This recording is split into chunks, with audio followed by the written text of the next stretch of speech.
வெண்பருத்தி நூலெடுத்து வாய் வெடிச்ச பூவெடுத்து நான் அணிஞ்சிட தொடுத்து வச்ச நடினமான மாலை இது.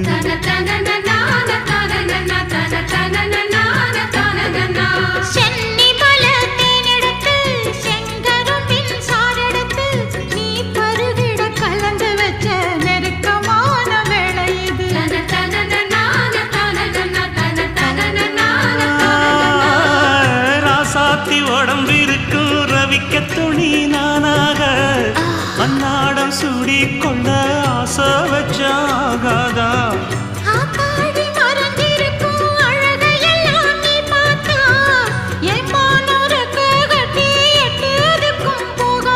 அடிச்சி சக்கரையே எட்டி நீயும் நிக்கிறையே நான் ஏங்கி ஏங்கி பார்க்கிற போறாங்க.